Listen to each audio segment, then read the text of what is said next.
Hello friends, this is Megha here and welcome to my classes. तो कैसे हैं आप सभी लोग। आज की class NEET exam 2025 level 2 science topic series की ये सेकंड क्लास है। फर्स्ट क्लास मैंने आपको करा दी है। उसमें मैंने आपको कौन से टॉपिक कराए हैं। मैंने आपको living, non living, cell structure, flow chart के माध्यम से पूरा सेल स्ट्रक्चर मैंने आपको समझाया है। सभी सेल ऑर्गन मैंने आपको उसमें समझाए हैं। इंपॉर्टेंट साइंटिस्ट, सन और उन्होंने क्या खोज की है ये मैंने उसमें आपको समझाया है। तो अगर आप लोगों ने फर्स्ट क्लास नहीं देखी है तो आप सभी फर्स्ट क्लास जरूर देखना, क्योंकि जो टॉपिक है और जो कॉन्सेप्ट है वो एक दूसरे से रिलेट करते हैं। तो अगर आप फर्स्ट क्लास को देखने के बाद सेकंड क्लास देखेंगे तो आप रिलेट कर पाएंगे चीज़ों को। तो आप लोग फर्स्ट क्लास जरूर देख लेना। आज की क्लास में हम क्या समझेंगे ये भी मैं आपको बताऊंगी, जिससे कि आपको आइडिया लग जाएगा कि आज हम क्या क्या पढ़ने वाले हैं। और आप सभी लोग रीड की और प्रीवियस ईयर क्वेश्चन वाली क्लासेस भी जरूर देखना, जिससे कि आपको ये आइडिया मिल जाएगा कि कैसे क्वेश्चन पूछे जाते हैं। और मैंने सभी क्वेश्चन एक्सप्लेन किए हैं तो आपके कॉन्सेप्ट भी क्लियर हो जाएंगे। तो आप लोग ऑल प्रीवियस ईयर क्वेश्चन वाली सीरीज जरूर देखना। रीट एग्जाम आपको क्लियर करने में और लेवल 2 साइंस में अच्छा स्कोर करने में हेल्प मिलेगी। और ये सभी क्लासेस रीट एग्जाम में तो आपको हेल्प करेंगी, साथ के साथ C TET, super TET, KBS, DSSB, state TET और टीचिंग एग्जाम में आपको ये क्लासेस हेल्प करेंगी। और टॉपिक सीरीज के बाद क्वेश्चन सीरीज भी मैं लेकर आऊंगी, जिसमें सभी मोस्ट इंपॉर्टेंट क्वेश्चन होंगे जो रीट फरवरी 2025 वाले एग्जाम में आपको हेल्प करेंगे। एग्जाम आपका क्लियर भी होगा और आपका अच्छा स्कोर भी आएगा। तो आप लोग ये क्लासेस जरूर फॉलो करना। अब हम समझ लेते हैं कि आज कौन से टॉपिक हम कवर करेंगे। तो मैंने आपको फर्स्ट क्लास में सभी सेल ऑर्गन समझा दिए थे अच्छे से। आज हम समझेंगे न्यूक्लियस। न्यूक्लियस को कंप्लीट में कवर कराऊंगी। सेल साइकिल हम समझेंगे, सेल डिवीजन और इनकी सभी स्टेजेस को हम समझेंगे। Micro organism, virus, bacteria and fungi और इनसे होने वाले रोग, ये हम नेक्स्ट क्लास में कवर करेंगे। आज हम सेल डिवीजन तक कंप्लीट कवर करेंगे। तो क्लास आप लोग पूरी एंड तक देखना, तो आपको बहुत हेल्प मिलेगी। आपके सभी कॉन्सेप्ट क्लियर हो जाएंगे और आपकी तैयारी भी अच्छी हो जाएगी।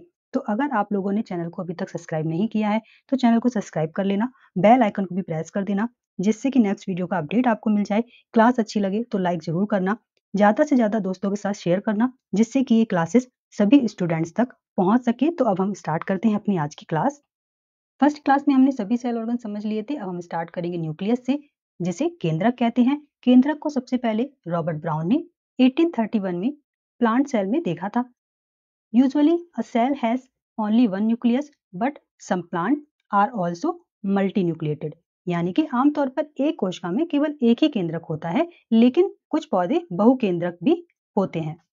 केंद्रक का आकार गोल, अंडाकार, दीर्घ, वृत्ताकार और कोशिकाओं के मध्य में कोशिका भित्ति के पास ये स्थित होता है। बैक्टीरिया तथा नीली हरी शैवाल में केंद्रक के स्थान पर क्रोमैटिन पदार्थ न्यूक्लियोप्रोटीन कोशिका के मध्य भाग में फैला रहता है। इसके चारों ओर कोई केंद्रक कला नहीं होती है। और जो केंद्रक होता है उसमें निम्नलिखित 4 भाग होते हैं: न्यूक्लियर मेम्ब्रेन, न्यूक्लियर और न्यूक्लियोप्लाज्म, जिसे हम हिंदी में केंद्रक द्रव कहते हैं, न्यूक्लियोलस केंद्रिका, क्रोमैटिन थ्रेड्स क्रोमैटिन धागे। आप पिक्चर में भी देख सकते हैं, यहाँ पर न्यूक्लियस है, ये क्रोमैटिन थ्रेड है। जो ये थ्रेड लाइक स्ट्रक्चर दिख रहा है इन्हीं को कहते हैं क्रोमैटिन थ्रेड्स। ये न्यूक्लियर मेम्ब्रेन है और ये जो अंदर लिक्विड फिल है इसे क्या बोलते हैं, न्यूक्लियोप्लाज्म। अब इन चारों को हम एक एक करके अच्छे से समझेंगे। देखिए, क्लास में अगर आपको कोई कंफ्यूजन है या आपका कोई क्वेश्चन है तो आप लोग कमेंट करके जरूर पूछ लिया करिए, या फिर आपको किसी टॉपिक में कोई चीज़ समझ में नहीं आ रही है और आपको समझना है तो आप लोग वो भी बता सकते हैं। मैं नेक्स्ट क्लास में उसको भी कवर कराऊंगी। न्यूक्लियर मेम्ब्रेन, केंद्रक कला। केंद्रक एक दोहरी झिल्ली से घिरा होता है जिसे केंद्रक कला कहते हैं। केंद्रक कला लाइपोप्रोटीन से बनी होती है। प्रोकैरियोटिक कोशिकाओं में केंद्रक कला या तो अनुपस्थित होती है या फिर अविकसित होती है।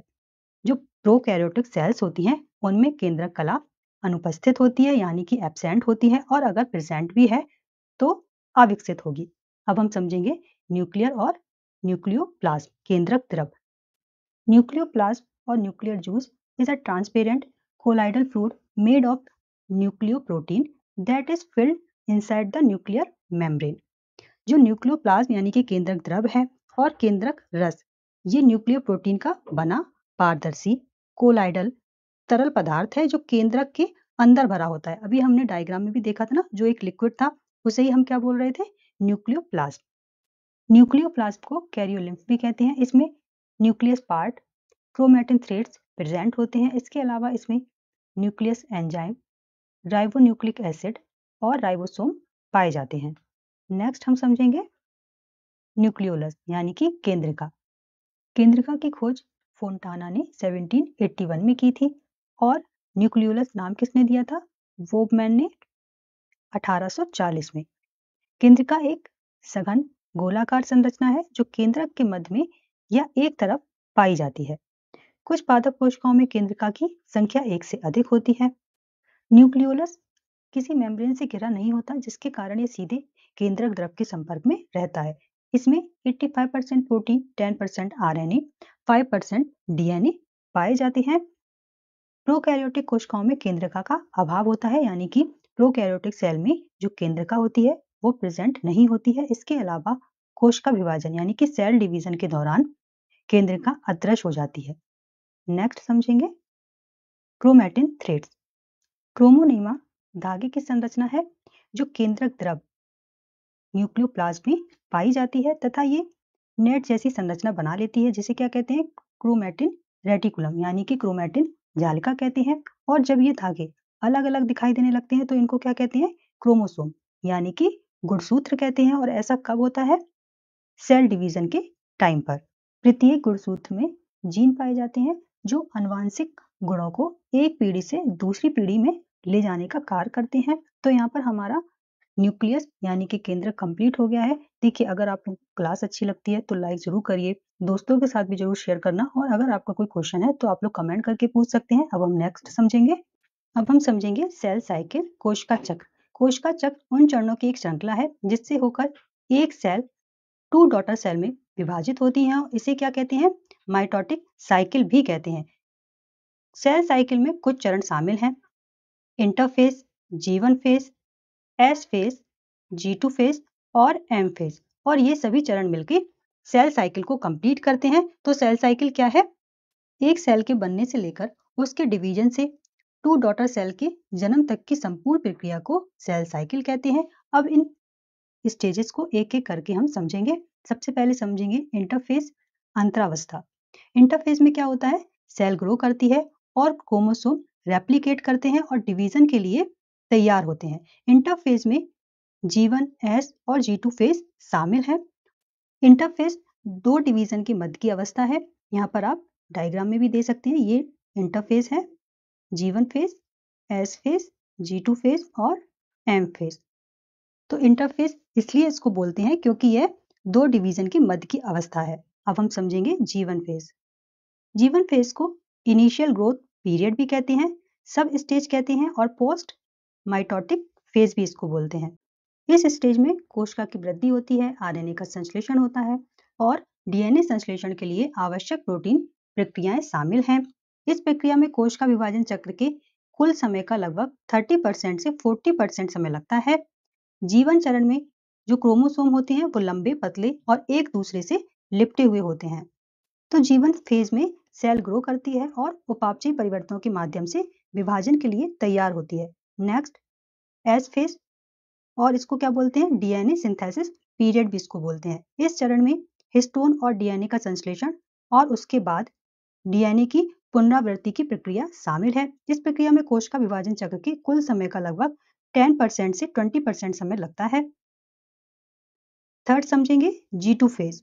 इस चरण में समसूत्री विभाजन की तैयारी और विभाजन के लिए आवश्यक प्रोटीन के संश्लेषण की प्रक्रिया शामिल है।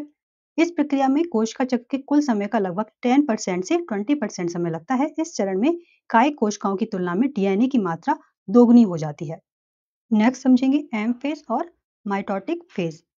This phase take 5 to 10% of the total time period of the cell cycle. In this phase mainly various process of mitotic cell division are completed. यानी कि इस स्टेज में समसूत्री कोशिका विभाजन की विभिन्न प्रक्रियाएं पूर्ण होती हैं। आई होप आप लोगों को सेल साइकिल समझ में आई होगी। इन शॉर्ट अगर हम समझना चाहें कि सेल साइकिल में क्या क्या होता है, तो इसमें क्या होता है? सेल की ग्रोथ होती है, सेल ग्रो करती है और कोशिका अपने डीएनए की प्रतिलिपि बनाती है, कॉपीज बनाती है। सेल फिजिकली स्प्लिट हो जाती है 2 डॉटर सेल में और प्रत्येक डॉटर सेल को दोगुनी मटेरियल की एक कॉपी प्राप्त हो जाती है। What happen after the cell cycle, यानी कि सेल चक्र के बाद क्या होता है? प्रत्येक डॉटर सेल अपने स्वयं के इंटरफेज में प्रवेश करती है और कोशिका चक्र का एक नया दौर शुरू करती है। तो इस तरीके से पूरी सेल साइकिल वर्क करती है। आई होप आपको कंप्लीट सेल साइकिल समझ में आ गई होगी। अब हम नेक्स्ट समझेंगे। देखिए, सारी चीज़ों को मैं डिटेल में इसलिए समझा रही हूँ जिससे कि रीट फरवरी 2025 एग्जाम के लिए आपकी तैयारी अच्छी हो जाए और कैसा भी क्वेश्चन एग्जाम में आए वो आप बड़े आराम से कर लेंगे। और जब हम मोस्ट इंपॉर्टेंट क्वेश्चंस वाली सीरीज को करेंगे तो उसमें आप क्वेश्चंस की प्रैक्टिस भी कर पाएंगे कि किस तरीके के क्वेश्चन बन सकते हैं इन टॉपिक से। तो आप लोग कंप्लीट क्लासेस को देखिएगा, आपकी तैयारी बहुत अच्छी हो जाएगी। और आप लोग क्लासेस को ज़्यादा से ज़्यादा शेयर करना, क्लास अच्छी लगती है तो लाइक जरूर कर दिया करिए। अब हम समझेंगे सेल डिवीजन यानी कि कोश का विभाजन। और अगर आपको कोई डाउट है, कोई आपका क्वेश्चन होता है या आपको कोई चीज़ समझ में नहीं आ रही है तो आप लोग कमेंट करके पूछ सकते हैं। मैं नेक्स्ट क्लास में उसको कवर करूंगी। सेल डिवीजन क्या है? कोश का विभाजन वह प्रक्रिया है जिसके द्वारा एक कोशिका दो या दो से अधिक संतति कोशिकाओं में विभाजित हो जाती है। यह जीवन के लिए एक मौलिक प्रक्रिया है जो वृद्धि, विकास और जनन के लिए जिम्मेदार है। सेल डिवीजन दो प्रकार से होता है, माइटोसिस डिवीजन और मियोसिस डिवीजन। माइटोसिस डिवीजन जिसे समसूत्री विभाजन कहते हैं। This division occur for growth and for the replacement of old cell by new cell. In mitosis, the two daughter cells are completely identical and similar to the parent cell। यानी कि इसमें दो daughter cell पूरी तरीके से समान होती हैं, किससे? पेरेंट सेल से। Mitosis occur in both haploid and diploid cell, यानी कि आगुणित तथा द्विगुणित दोनों कोशिकाओं में माइटोसिस होता है। Mitosis can be divide into 4 stage, यानी कि 4 फेज में ये प्रोसेस पूरी कंप्लीट होती है। प्रोफेज, मेटाफेज, एनाफेज और टीलोफेज। ये चरण केंद्रक के अंदर होने वाले परिवर्तनों को दर्शाते हैं। पहले केंद्रक विभाजित होता है, फिर पूरी कोश का विभाजित होती है। केंद्रक का जो डिवीजन होता है उसको क्या कहते हैं? कैरियोकाइनेसिस कहते हैं। जब एक केंद्रक विभाजित होता है, दो संतति केंद्रक बन जाते हैं, तो इस प्रक्रिया को क्या कहते हैं? कैरियोकाइनेसिस कहते हैं। कोशिका द्रव के विभाजन होने पर दो संतति कोशिकाएं बनती हैं, इसे क्या कहते हैं? साइटोकाइनेसिस कहते हैं। तो ये इंपॉर्टेंट है, आप लोग याद रखना। जब न्यूक्लियस का डिवीजन होगा, जब न्यूक्लियस डिवाइड होगा तो उसको कैरियोकाइनेसिस कहेंगे। जब साइटोप्लाज्म डिवाइड होगा तो उसको क्या कहेंगे? साइटोकाइनेसिस कहेंगे। अब हम इस डायग्राम के थ्रू इन स्टेजेस को समझ लेंगे। प्रोफेज में क्या होता है? न्यूक्लियर एनवेलप ब्रेक हो जाता है, यहाँ पर आप पिक्चर में भी देख सकते हैं। मेटाफेज में क्या होता है? सिस्टर क्रोमैटिन सेल के सेंटर में आ जाते हैं, ये देखिए। एनाफेज में क्या होता है? सिस्टर क्रोमैटिड सेंट्रोमियर पर सेपरेट हो जाते हैं, यानी कि अलग अलग हो जाते हैं। इस तरीके से आप डायग्राम में भी देख सकते हैं। टीलोफेज में क्या होता है? क्रोमोसोम के प्रत्येक सेट के चारों ओर न्यूक्लियर मेम्ब्रेन बन जाती है। जो पतली सी आप लाइन देख रहे हैं चारों तरफ, ये न्यूक्लियर मेम्ब्रेन की है। तो ये जो एक्स्ट्रा पॉइंट मैं आपको बता रही हूँ, आप लोग नोट करते रहना या फिर याद रखना। माइटोसिस क्यों जरूरी है ये हम समझ लेते हैं। माइटोसिस रिप्लेस ओल्ड, लॉस्ट और डैमेज सेल, यानी कि रिप्लेस करती है ये पुरानी, खराब और क्षतिग्रस्त कोशिकाओं को। Mitosis play an important role in the development of embryos. भ्रूण के विकास में महत्वपूर्ण भूमिका निभाता है। Mitosis is carefully controlled by genes so that the daughter cell have the correct number of chromosome. यानी कि माइटोसिस केयरफुली जीन्स को कंट्रोल करता है ताकि डॉटर सेल में गुणसूत्रों की सही संख्या हो। आई होप आपको ये क्लियर हो गया होगा। नेक्स्ट हम समझेंगे मियोसिस डिवीजन, अर्धसूत्री विभाजन, इसको रिडक्शन डिवीजन भी कहते हैं। In this cell division the normal chromosome number of the parent cell is reduce to half in the daughter cell. यानी कि इसमें क्या होता है? पेरेंट सेल के क्रोमोसोम की जो संख्या होती है वो डॉटर सेल में आधी रह जाती है। जैसे कि समानता गुणसूत्र की संख्या 46 होती है, 23 पेयर होते हैं, तो ये डॉटर सेल में आधी हो जाती है, यानी कि 23 रह जाती है। यह विभाजन जनन कोशिकाओं में होता है। अर्धसूत्री विभाजन की खास बात यह है कि इसमें केंद्रक और कोशिका द्रव यानी कि न्यूक्लियस और साइटोप्लाज्म 2 बार विभाजित होते हैं, जबकि गुणसूत्र यानी कि क्रोमोसोम 1 बार विभाजित होता है। तो ये पॉइंट याद रखने वाला है, आप लोग याद रखेंगे। अब हम इसको डायग्राम के थ्रू समझेंगे। मियोसिस डिवीजन 2 बार होता है, मियोसिस फर्स्ट और मियोसिस सेकंड। स्टेजेस इसमें सेम होती हैं, prophase first, metaphase first, anaphase first, telophase first. इसी तरीके से prophase second, metaphase second, anaphase second और टेलोफेज सेकेंड। जो इसकी प्रोफेज फर्स्ट स्टेज है, इसमें सब स्टेजेस भी होती हैं, वो हम अभी आगे समझेंगे जब हम माइटोसिस और मियोसिस डिवीजन को कंपेयर करेंगे।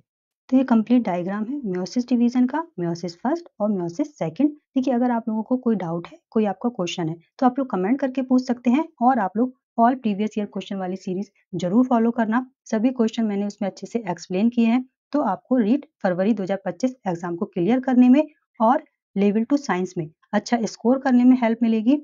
प्लेलिस्ट का लिंक मैंने आपको डिस्क्रिप्शन बॉक्स में दिया है, तो सभी क्लासेस आप वहां से देख सकते हैं। अब हम समझेंगे comparison of mitosis and meiosis.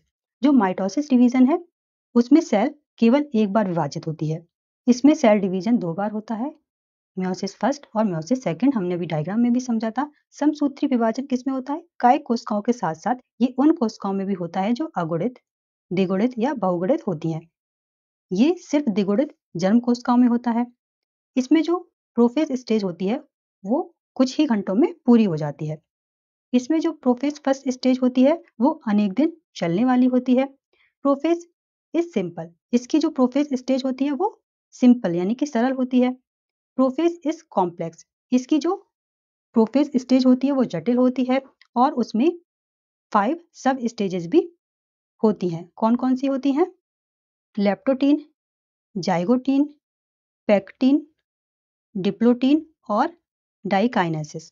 ये इसमें 5 सब स्टेजेस होती हैं। सिनेप्सिस इसमें नहीं होता। समसूत्री विभाजन में सिनेप्सिस नहीं होता, और ये क्वेश्चन बना भी है प्रीवियस ईयर क्वेश्चन में। जब आप देखेंगे क्लास, तो उसमें आप देखेंगे कि इसमें पूछा गया है कि सिनेप्सिस किस स्टेज में होती है। During prophase first synapsis of homologous chromosome occur. तो इसकी जो प्रोफेज फर्स्ट स्टेज होती है, उसमें सिनेप्सिस होता है, और प्रोफेज फर्स्ट के दौरान समजात गुणसूत्रों का सिनेप्सिस होता है। There is no exchange of fragment between two non sister chromatids of chromosomes during prophase. यानी कि प्रोफेज स्टेज के दौरान क्रोमोसोम के नॉन सिस्टर क्रोमैटिड्स के बीच फ्रेगमेंट्स का एक्सचेंज नहीं होता है, और इसमें होता है। Each chromosome is made up of 2 chromatids joint by a centromere. यानी कि प्रत्येक गुणसूत्र 2 क्रोमैटिडों का बना होता है, जो एक सेंट्रोमियर के साथ जुड़ा होता है। इसमें 4 क्रोमैटिड्स होते हैं, जो 2 सेंट्रोमियर्स के साथ जुड़े होते हैं। Chromosomes become diploid at the beginning of prophase. इसमें जो गुणसूत्र होता है, वो प्रोफेज के आरंभ में ही द्विगुणित हो जाता है। मियोसिस डिवीजन की प्रोफेज फर्स्ट स्टेज में जो इसमें क्रोमोसोम होता है, गुणसूत्र होते हैं, वो एकल रूप से दिखाई देते हैं, जबकि इसमें जो डीएनए का रेप्लिकेशन होता है, वो पहले ही हो चुका होता है। तो ये पॉइंट आप लोग याद रखना। यहाँ पर जो कंपेरिजन है, वो कंप्लीट हो गया है, और हमारी क्लास भी आज की कंप्लीट हो गई है। तो अब अगर आपका कोई डाउट है, कोई क्वेश्चन है, तो आप लोग कमेंट करके पूछ सकते हैं, और आपको अगर क्लास अच्छी लगती है, तो आप लोग लाइक कर देना, दोस्तों के साथ शेयर जरूर करना।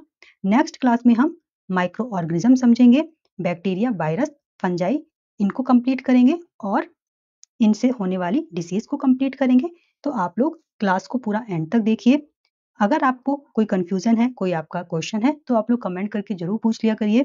क्लास को आप लोग लाइक और शेयर जरूर कर देना, और अगर आपका कोई कंफ्यूजन होता है, तो वो मैं नेक्स्ट क्लास में क्लियर कर दूंगी। आप लोग चैनल को जरूर सब्सक्राइब कर लेना, बेल आइकन को भी प्रेस कर देना, जिससे कि नेक्स्ट वीडियो का अपडेट आपको मिल जाए। तो अब हम मिलते हैं अपनी नेक्स्ट क्लास में। तब तक बाय बाय, टेक केयर।